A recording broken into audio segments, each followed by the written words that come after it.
بسم اللہ الرحمن الرحیم۔ السلام علیکم ناظرین محترم، ابلیس جب رحمت الہی سے محروم ہوا تو اس سے پہلے اس کا نام عزازیل تھا۔ آدم علیہ السلام کو سجدہ نہ کرنے اور حکم الہی کی خلاف ورزی کرنے کی پاداش میں اس کا نام ابلیس تجویز کر دیا گیا۔ شیطان بھی اسی ابلیس ہی کو کہتے ہیں۔ اللہ تعالیٰ نے آگ کے شعلوں سے ایک جن کو پیدا کیا تھا اور اس کے بعد اس کے لیے ایک بیوی کو پیدا کیا اور اسی جوڑے سے تمام جنات کی نسل پوری دنیا کے اندر پھیلائی۔ اور نزاعۃ المجالس کے اندر ہے کہ جب اللہ تبارک و تعالیٰ نے ابلیس کی نسل اور اس کی زوجہ کو پیدا کرنا چاہا تو شیطان پر غصے کا القاء کیا۔ غصے کی وجہ سے ایک چنگاری شیطان سے پیدا کی گئی اور اس چنگاری سے اللہ تعالیٰ نے ابلیس کی بیوی کو پیدا کیا۔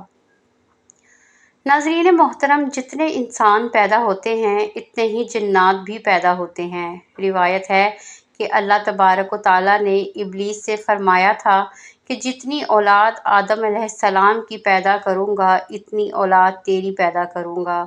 اور دوسری روایت میں ہے کہ ہر انسان کے ساتھ اللہ تبارک و تعالیٰ ایک جن بھی پیدا کرتا ہے جو انسان کو برائی پر اکساتا ہے۔ پیارے دوستو، جنات مذکر بھی ہوتے ہیں اور مؤنث بھی، یعنی ان کے اندر مرد بھی ہوتے ہیں اور عورتیں بھی ہوتی ہیں۔ جنات کی ایک قسم انسان جیسی ہے، وہ انسانوں کی طرح مرد اور عورتیں ہوتی ہیں اور آپس کے اندر شادی بیاہ بھی کرتے ہیں اور ان کے ہاں اولادیں بھی پیدا ہوتی ہیں۔ اور حیات الحیوان میں شیطان کی افزائش نسل کے بارے میں مذکور ہے کہ اللہ تبارک و تعالیٰ نے ابلیس کی دائیں ران میں مرد کی شرمگاہ اور بائیں میں عورت کی شرمگاہ پیدا کی ہے، جس سے ہر روز 10 انڈے نکلتے ہیں اور ہر انڈے سے شیطان اور شیطانیاں پیدا ہوتی ہیں۔ چنانچہ شیطان نے اپنی بعض اولاد کو بعض مخصوص کاموں پر لگا رکھا ہے۔ حضرت مجاہد رحمۃ اللہ تعالیٰ علیہ کے قول کے مطابق ان کے نام اور کام یہ ہیں: ترتبہ یہ شیطان کی بیوی کا نام ہے۔ لاکیس اور ولحان یہ دونوں وضو اور نماز پر مامور ہیں اور لوگوں کے دلوں کے اندر وسوسے ڈالتے ہیں۔ وفاق یہ لڑکا صحرا پر مقرر ہے اور صحرا کے اندر شیطانیت کو پھیلاتا ہے۔ زنبور یہ بازاروں پر مامور ہے جو کہ تعریف اور جھوٹی قسموں پر لوگوں کو اکساتا ہے اور ناپ تول میں کمی اور دوسری برائیوں میں مبتلا کرتا ہے۔ اور بصر مصیبت زدہ لوگوں کو جہالت کے کام، نوحہ، ماتم وغیرہ، گریبان چاک کرنا اور اپنے منہ کو نوچنا وغیرہ کی ترغیب دیتا ہے۔ اور اب یہ انبیاء علیہ السلام کے دلوں کے وسوسے ڈالنے پر مامور ہے۔ اور آور یہ شیطان زنا پر مامور ہے اور زنا کے وقت مرد اور عورت کی شرمگاہ پر سوار ہو کر رہتا ہے اور لوگوں کو زنا کی ترغیب دے کر زنا کے اندر مبتلا کرتا ہے۔ پیارے دوستو، یہ بات یاد رکھیں کہ بھوت پریت، کیڑے مکوڑے، جنات شیاطین کے انڈوں سے پیدا ہوتے ہیں۔ ایک روایت یہ بھی ہے کہ ایک بار شیطان نے 30 انڈے دیے، 10 مشرق میں، 10 مغرب میں اور 10 وسط عرب کے اندر۔ ان انڈوں سے شیاطین کی مختلف قسمیں، بھوت پریت، کیڑے مکوڑے وغیرہ پیدا ہو کر دنیا کے اندر پھیل گئے۔ اور محمد بن کعب رضی اللہ تعالیٰ عنہ سے روایت ہے کہ جن اور شیاطین اصل کے اعتبار سے ایک ہیں، مگر ایماندار جن کے نام سے اور کفار شیاطین کے نام سے معصوم ہیں۔ اور بخاری، مسلم اور ابو داؤد شریف میں حضرت ابو لبابہ رضی اللہ تعالیٰ عنہ سے مروی ہے کہ حضور اکرم صلی اللہ علیہ وآلہ وسلم نے گھر کے سانپوں کو مارنے سے منع فرمایا ہے۔ جس سانپ کی پشت پر 2 سفید خط ہوں یا جس کی دم بہت زیادہ چھوٹی ہو، اس کو فوراً مار ڈالنا چاہیے۔ یہ دونوں قسم کے سانپ بہت ہی زیادہ خطرناک ہوتے ہیں۔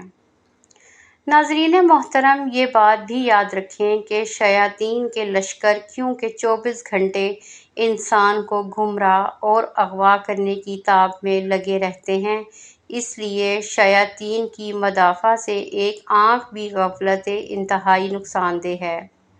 یعنی چونکہ شیطان کا حملہ انسان پر ظاہری دشمن کی طرح کھلم کھلا نہیں ہوتا، اس لیے سب سے پہلے ان دروازوں اور راستوں سے واقف ہونا بہت ضروری ہے کہ جہاں سے وہ حملہ آور ہو سکتا ہے۔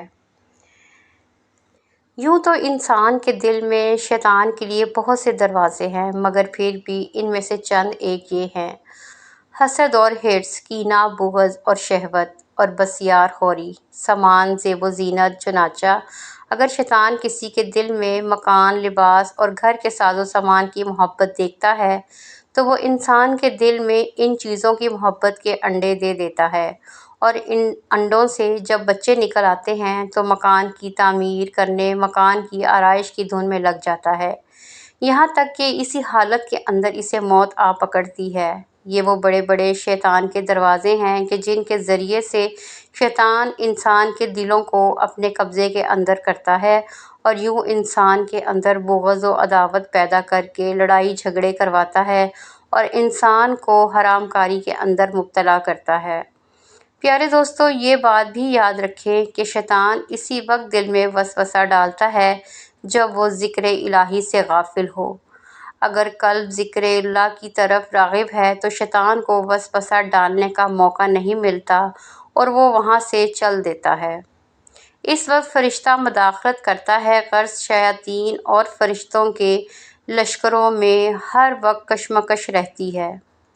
یا تو فرشتے اس کو مکتوم اور مسخر کر لیتے ہیں یا شیاطین اس کے مالک بن بیٹھتے ہیں، اور جن لوگوں کے دلوں کا مالک شیطان بن جاتا ہے، ایسے لوگوں کے دل ہر وقت وسوسوں سے بھرے رہتے ہیں۔ اس قسم کے لوگ ہمیشہ دنیا کو آخرت پر ترجیح دیتے ہیں، اور ایسے عالم میں جب تک شیطان کے زور کو گھٹایا نہ جائے تو انسان کے دل کی اصلاح بہت زیادہ دشوار ہے۔